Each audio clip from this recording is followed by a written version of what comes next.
Hi, welcome to another episode of Nerd Notes. I'm your host, Coach Stahlecker. Before we go any further, I'd like to address the elephant in the room. No, not that elephant. But you are probably noticing the cool special effects behind me, or my ability to put pictures and videos in this little box. Aw, it's puppies. Thanks to the good folks at WeVideo, I got a software upgrade. So now Nerd Notes is going to be 150% cooler, and I'll be able to take you to far off places that I've never been able to before. Like the moon. Oh, cool. Truth is, you don't have to travel far to discover some pretty amazing things. We have a wide variety of science, history, art, and culture right here in the greater Houston area. Since spring break is coming, that's the best time to go out and see what this city has to offer. So I want to show you my top 6 places to go and visit in order to keep the learning going when school isn't. Buckle up for adventure, kids. This is Nerd Notes. Seat belts.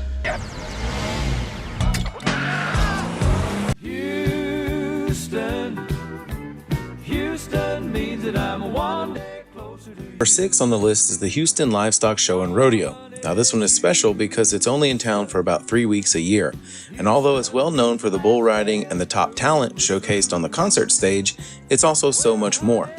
There's the Ag Venture exhibit, an educational look at the daily activities and many species of animals found on a farm. And then there's the Student Art Showcase, where you can see the works across all grade levels from schools around the area. True story, last year's grand champion art piece sold for more than $230,000. And then of course there's the carnival and the concerts.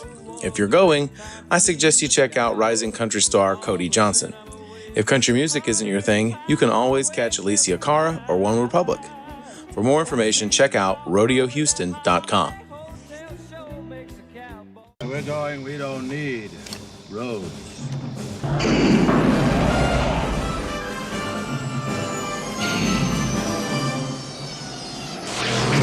Next up is the San Jacinto Monument. Since March 2nd is Texas Independence Day, and the Battle of San Jacinto secured our victory from Mexico on April 21st, 1836. What a better way to celebrate our Texas heritage than by visiting the place where it all went down. You can visit the battleground, see a documentary in the theater, go to the observation deck at the top of the monument, and explore the nearby USS Texas, a World War-era battleship docked at the port. If you are a history buff, this is definitely the place for you. For more information, visit sanjacinto-museum.org. Number 4 is Brazos State Park. Now I grew up just 15 minutes from this hidden gem south of Houston. This 5,000-acre state park is an ecological wonderland and home to some of the many fantastic species that call the Texas Gulf Coast home. Go for the day and enjoy the Nature Center, a hike to the observation deck, or around one of the several lakes, where you can get an up-close and personal look with deer, raccoons, or even an alligator. You can also camp overnight, but do it on a Saturday, which is perfect for visiting the telescope at the George Observatory. You can see the cosmos with some of the largest telescopes in the U.S. available for public viewing.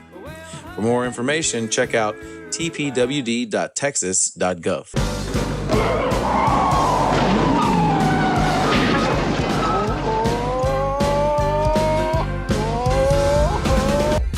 No list would be complete without mentioning the Houston Zoo.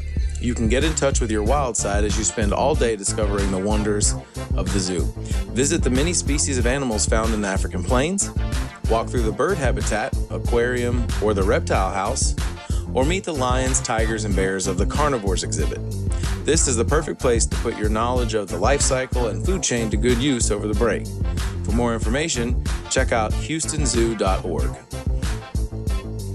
Houston, we have a problem. Number 2 is Space Center Houston and NASA's Johnson Space Center. You can trace the history of the space program in the museum exhibits or catch an educational show in one of 2 theaters. You can also explore Independence Plaza, home to the giant aircraft responsible for carrying the space shuttles from their landing in California back to the launch site in Florida. You can also take a tram tour of the NASA campus and get a peek behind the scenes of Mission Control and the Space Lab, where they are preparing the Orion spacecraft for our eventual trip to Mars. For more information, check out spacecenterhouston.org.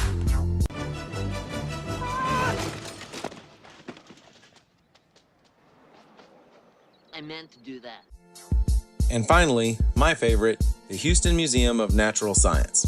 The list of things that you can do at the museum is extensive. You can travel back in time and explore the land of dinosaurs in the Hall of Paleontology, the gods and pharaohs in the Hall of Ancient Egypt, or the swords and armor of the knights of the Middle Ages. You can walk amongst dozens of species at the butterfly exhibit or test your science knowledge in the halls of energy or gems and minerals. I'd also highly recommend catching a show on the giant screen theater or explore the stars in the newly refurbished planetarium. There is more to do here than you can do in a day, and I cannot recommend it enough. It is truly an amazing experience. For more information, check out hmns.org. Now that's how you're supposed to drive. Houston is such a great city, and there are so many great opportunities to have fun and learn something at the same time. All of these places are only about an hour away, and they have fees from about $5 to $20 a pop. But you can find discounts on each one of those websites that I mentioned. If you've never visited one of these great local attractions, I encourage you to talk to your parents and plan a day trip for sometime during the break. You'll have a good time, you'll learn something, and you'll keep that finely tuned engine that is your brain in tip-top shape. If nothing else, head over to the Montgomery County Library and discover something new in the pages of a book. Have a great spring break and keep on chasing greatness doing what you love. See you next time. Do you like videos like this? You can find me on YouTube at Hero City EdWorks or follow me on Twitter at Hero City Kevin.